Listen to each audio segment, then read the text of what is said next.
Assalamualaikum warahmatullahi wabarakatuh.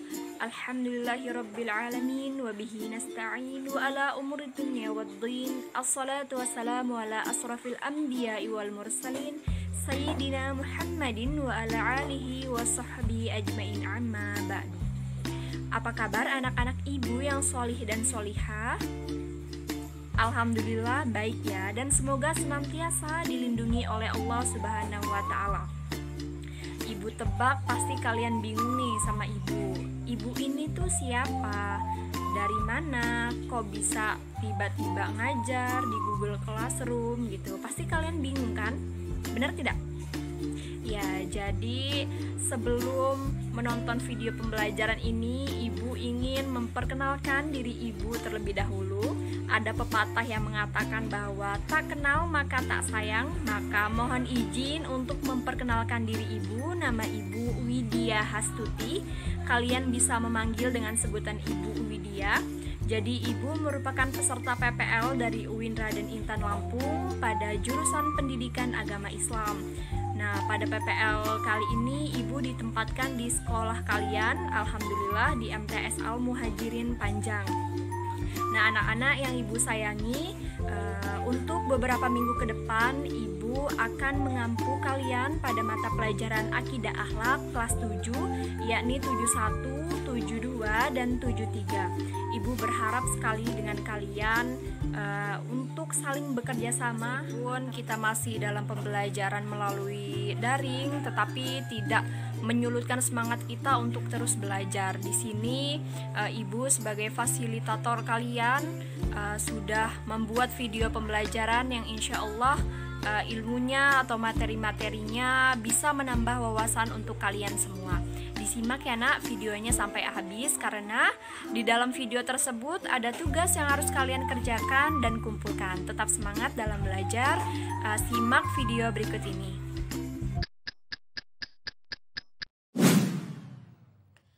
Untuk anak-anak ibu yang solih dan solihah, ibu ingin mengingatkan kepada kalian semua, meskipun pandemi di negeri kita ini sudah mulai membaik, tetapi tidak ada salahnya jika kita senantiasa menerapkan protokol kesehatan seperti menghindari kerumunan dimanapun, selalu memakai masker, menjaga jarak, tidak berbagi makanan dan minuman, karena dikhawatirkan virus itu masuk ke dalam tubuh kita. Rajinlah mencuci tangan, serta sebaiknya tetaplah berada di rumah kecuali ada kepentingan yang mendesak. Paham ya anak-anak sampai sini? Oke, kita masuk saja yuk ke materi pembelajaran kita pada hari ini. Anak-anak ada yang tahu tidak? Materi pembelajaran kita tuh apa sih? Ya, jadi materi pembelajaran kita pada hari ini mengenai taubat. Sebelum masuk ke materi pembelajaran, terlebih dahulu ibu akan menyampaikan tujuan pembelajaran yang hendak dicapai pada materi ini. Jadi tujuan pembelajaran kita pada hari ini, peserta didik diharapkan mampu: 1. Menghayati perilaku taubat dalam kehidupan sehari-hari. 2. Memahami pengertian, dalil, hukum, jenis dan syarat taubat, dampak positif perilaku taubat, dan membiasakan diri untuk bertaubat serta hikmah bertaubat. Yang ketiga, meneladani kisah-kisah perilaku bertaubat dan menerapkannya dalam kehidupan sehari-hari. Itulah tadi tujuan pembelajaran yang harus kita capai pada materi pembelajaran pada hari ini. Baik anak-anak, kita masuk ke materi pengertian taubat. Jadi pengertian taubat secara bahasa berasal dari kata tabba yang berarti kembali. Sedangkan secara istilah, taubat berarti kembali ke jalan yang benar dengan didasari keinginan yang kuat dalam hati untuk tidak kembali melakukan dosa-dosa yang pernah dilakukan sebelumnya. Karena tidak dapat dipungkiri, kita sebagai manusia biasa kerap sekali melakukan kesalahan dan dosa, baik itu secara langsung ataupun tidak langsung, secara sengaja ataupun tidak disengaja, baik itu dengan manusia, bahkan dengan Allah Subhanahu wa ta'ala saja kita kerap kali melakukan kesalahan maupun dosa.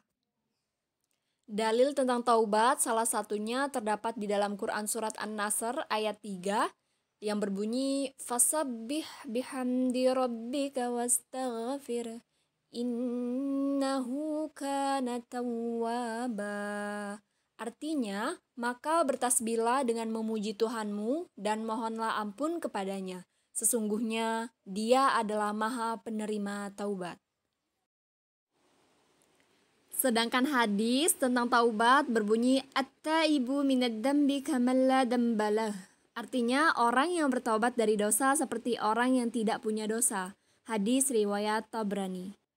Lanjut ke hukum bertaubat. Jadi hukum bertaubat ini adalah wajib.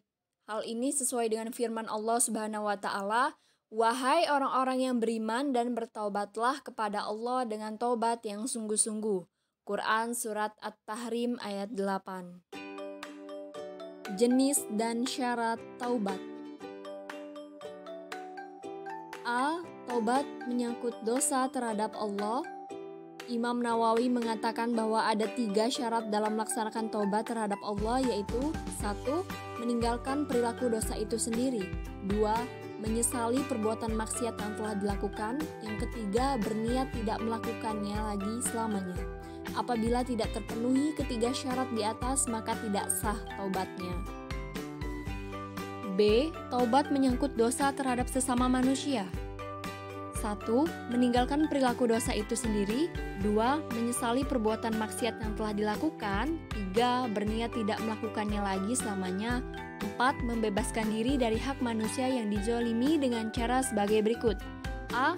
Apabila menyangkut harta dengan cara mengembalikan harta tersebut. B.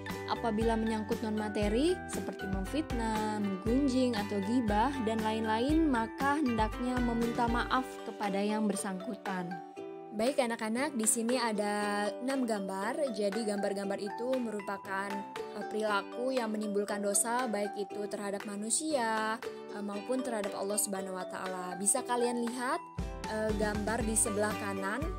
Itu ada 3 gambar ya nak, di sebelah kanan, posisi kanan.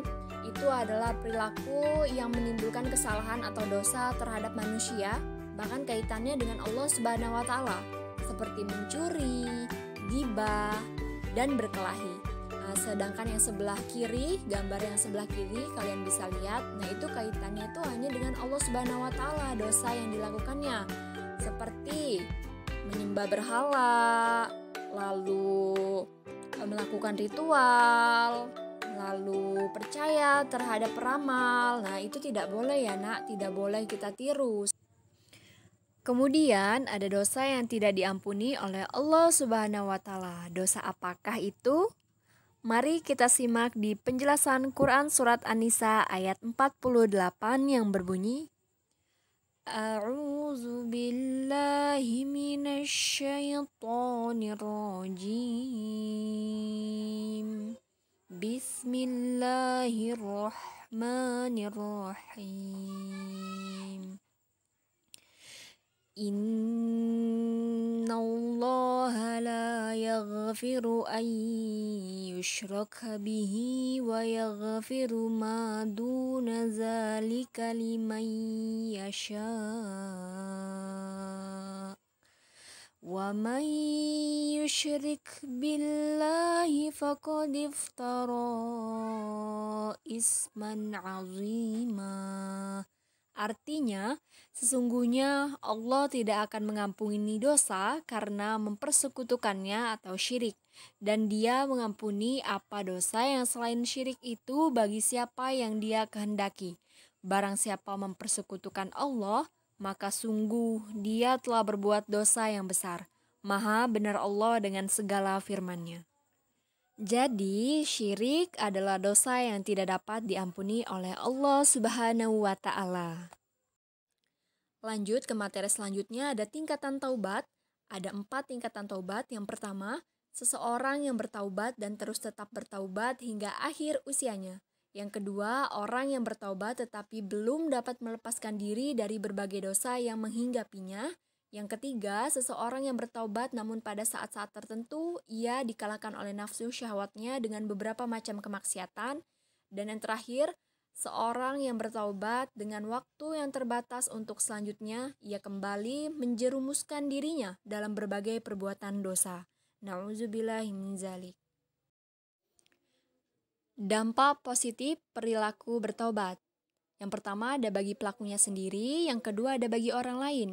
Nah, untuk bagi pelakunya sendiri, satu, memperoleh semangat dan gairah hidup baru karena Allah berkenan menerima taubatnya, atau jika taubatnya dilakukan dengan sungguh-sungguh. Yang kedua, dapat memperoleh kembali jalan yang benar, Islam, setelah menempuh jalan yang sesat karena perbuatan dosanya. Yang ketiga, memperoleh simpati masyarakat lagi. Bagi orang lain, yang pertama, lambat laun dapat mengembalikan nama baik keluarga seperti masa lalu. Yang kedua, hilangnya kecemasan keluarga dan masyarakat. Tidak khawatir terjadi kejahatan yang ia lakukan sebelum bertaubat.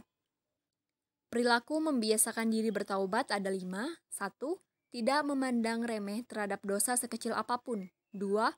Berusaha menutup perbuatan dosanya dengan perbuatan baik sesuai kemampuan yang dimiliki. 3. Merasa tidak senang apabila melihat orang lain berbuat dosa. 4. Memperbanyak bergaul dengan orang-orang soleh. 5. Bersikap hati-hati dalam bergaul. Baik anak-anak, di sini ibu menyajikan sebuah kisah Islami, kisahnya Nabi Adam alaihissalam. Di dalam kisah ini terdapat perilaku taubat yang bisa kalian teladani. Setelah Allah menciptakan alam raya dan menyempurnakannya, bumi telah menjadi hijau, dipenuhi hutan belantara. Lautan membentang, danau-danau dan sungai-sungai yang panjang, hewan-hewan pun telah berkembang biak di dalamnya. Sementara itu di surga, Allah mengumpulkan para malaikat dan berfirman, "Sesungguhnya aku hendak menjadikan khalifah di muka bumi." Para malaikat bertanya, "Apakah engkau hendak menjadikan orang yang merusak dan menumpahkan darah di sana, sedangkan kami bertasbih memujimu dan mensucikan namamu?" Allah berfirman, "Aku mengetahui apa yang tidak kamu ketahui." Kemudian Allah menciptakan manusia yang hendak dijadikan khalifah itu adalah dari tanah liat kering. Setelah sempurna penciptaannya, Allah meniupkan ruh ke dalamnya. Manusia pertama ini dinamai Adam. Berbeda dengan para malaikat, Adam dikaruniai akal sehingga mempunyai kemampuan berpikir yang kuat. Allah mengajari Adam tentang benda-benda yang ada. Kemudian Allah memperkenalkan Adam kepada penghuni surga dan berkata kepada malaikat, "Sebutkanlah benda-benda ini." Para malaikat tidak bisa menyebutkan benda-benda itu. Lalu Allah menyuruh Adam menyebutkan benda-benda itu, dan Adam bisa menyebutkan semuanya. Allah berfirman, "Sujudlah kamu kepada Adam." Maka semua malaikat tersungkur sujud kepada Adam untuk menghormatinya. Tetapi iblis tidak mau sujud. Allah menegur iblis, "Kenapa kamu tidak sujud kepada Adam?" "Aku lebih baik dari dia. Engkau ciptakan aku dari api, sedangkan dia dari tanah." Allah berfirman, "Keluarlah dari surga. Kamu terkutuk dan terlaknat sampai hari kiamat." Iblis lalu berkata, "Ya Robbi, berilah saya umur panjang sampai hari kiamat, dan aku akan menggoda dan menyesatkan semua manusia, kecuali hamba-hambamu yang ikhlas di antara mereka." Allah berfirman, "Kamu diberi umur panjang sampai hari yang ditentukan. Sesungguhnya kamu tidak bisa menjerumuskan hamba-hambaku. Yang mengikutimu hanya orang-orang yang sesat." Adam tinggal dengan bahagia di surga. Kemudian Allah menciptakan Hawa, wanita pertama dari tulang rusuk Adam. Semakin bahagia, Adam dan Hawa tinggal di surga. Semua serba ada dan indah luar biasa. Makanan lezat berlimpah, baju beraneka dan indah, istana megah, sangat nyaman untuk tempat tinggal. Mereka bebas berjalan-jalan ke seluruh penjuru surga yang teramat luas dan indah. Allah hanya melarang mereka berdua mendekati sebatang pohon. Adam dan Hawa patuh terhadap larangan itu. Mereka tidak pernah mendekati pohon terlarang itu. Iblis yang mendengarkan larangan itu langsung menyusun rencana. Dia berusaha sekuat tenaga dan menggerakkan segenap pikiran untuk menjerumuskan Adam dan Hawa agar melanggar larangan Allah. Allah yang Maha Tahu memperingatkan Adam dan Hawa. Hai Adam, setan itu adalah musuhmu dan juga musuh istrimu. Berhati-hatilah, jangan sampai dia mencelakakan kalian dan mengeluarkan kalian dari surga. Iblis selalu mencari kesempatan untuk menggoda Adam dan Hawa dengan berbagai cara, halus maupun terang-terangan. Dia berusaha agar mereka berdua melanggar larangan Allah, mendekati pohon terlarang. Iblis berkali-kali membujuk mereka dengan bersumpah bahwa dia hanya menginginkan kebaikan dengan kebahagiaan Adam dan Hawa. Iblis berkata, Pohon kuldi adalah pohon kekekalan. Jika engkau memakan buahnya, maka akan kekal seperti para malaikat di surga. Dia juga berkata akan menunjukkan kepada mereka kerajaan yang kekal. Begitu gigihnya iblis membisikkan rayuan-rayuannya. Akhirnya Adam dan Hawa tergoda untuk memakan buah dari pohon terlarang itu. Begitu mereka mencicipi buah itu, hilanglah baju indah yang mereka kenakan. Mereka sangat malu dan seketika takut kepada Allah. Mereka menutupi tubuh mereka dengan daun-daun surga. Allah menegur mereka, bukankah sudah kularang kalian mendekati pohon itu? Dan bukankah sudah kuperingatkan kalian, setan adalah musuh kalian? Adam dan Hawa sangat menyesal dan ingin agar Allah memaafkan mereka dan memberi rahmat kepada mereka lagi. Kemudian Allah mengajari mereka doa untuk memohon ampunan. Rabbana zalamna anfusana wa illam taghfir lana wa tarhamna lanakunanna minal khasirin. Ya Allah, kami telah menganiaya diri kami sendiri, dan jika Engkau tidak mengampuni kami dan merahmati kami, pastilah kami menjadi orang-orang yang rugi. Kemudian Allah menerima taubat Adam yang sungguh-sungguh dengan memberi ampunan, tetapi tetaplah keputusannya. Turunlah kamu semuanya ke bumi, sebagian kalian akan saling bermusuhan. Di bumilah tempat tinggal kalian. Maka turunlah Adam dan Hawa ke bumi meninggalkan segala kesenangan dan keindahan surga. Mulai saat itu, mereka mulai mengupayakan makanan, pakaian, dan rumah dengan tangan mereka sendiri. Ketika Adam dan Hawa diturunkan ke bumi, mereka ditempatkan terpisah. Setelah bertahun-tahun saling mencari, akhirnya mereka bertemu di Padang Arafah, di Jabal Rahmah.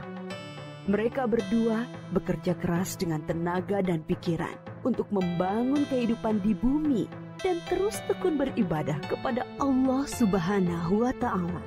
Memang di bumilah penugasan Adam sebagai khalifah. Adam dan Hawa dikaruniai 20 pasang anak kembar, masing-masing pria dan wanita. Sejak saat itu, manusia terus berkembang di bumi dengan mengemban tugas sebagai khalifah atau pengatur alam raya. Kisah Nabi Adam ini mengingatkan kita bahwa iblis dan setan-setan pengikutnya akan terus gigih berusaha agar sebanyak-banyaknya manusia menjadi sesat dan masuk neraka bersama mereka kelak. Namun jangan takut, godaan iblis dan pasukannya tidak mempan terhadap orang-orang yang ikhlas berserah diri kepada Allah.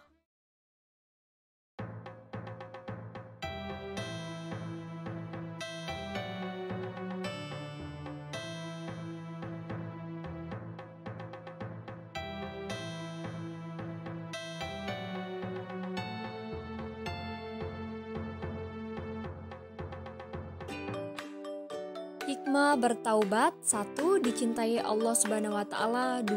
Menghapus dosa-dosa, 3. Mensucikan hati, 4. Mendekatkan diri kepada Allah Subhanahu wa Ta'ala, 5. Mendapat kejayaan di dunia dan di akhirat. Kesimpulan pada materi pembelajaran kita hari ini yaitu, selama hayat masih dikandung badan dan matahari belum terbit dari barat, maka pintu taubat masih terbuka lebar bagi kita semua. Dan banyak hikmah yang kita dapatkan apabila bertaubat dengan sungguh-sungguh, karena sesungguhnya Allah Maha Pengampun kepada hamba-hambanya. Segera bertaubat sebelum terlambat. Baik anak-anak, di sini ibu akan memberikan sebuah tugas untuk kalian setelah menyimak video pembelajaran tadi. Tugasnya ada 5. Kalian bisa menulisnya di buku tulis, lalu difoto dan dikirimkan ke Google Classroom. Oke, soalnya ada 5. Yang pertama, apakah pengertian taubat menurut istilah? Yang kedua, sebutkan 3 syarat taubat menyangkut dosa terhadap Allah. Yang ketiga, mengapa kita harus bertobat kepada Allah? Yang keempat, berikan contoh perilaku membiasakan diri bertaubat. Dan yang terakhir, tuliskan doa Nabi Adam alaihi salam ketika bertaubat kepada Allah. Paham ya sampai sini? Dan jangan lupa dikumpulkan di Google Classroom. Demikianlah pembelajaran kita pada hari ini. Sampai bertemu di materi selanjutnya ya nak. Marilah kita bersama-sama mengucapkan lafaz hamdalah. Alhamdulillahirrabbilalamin. Terima kasih atas perhatiannya anak-anak ibu yang solih dan solihah. Wassalamualaikum warahmatullahi wabarakatuh.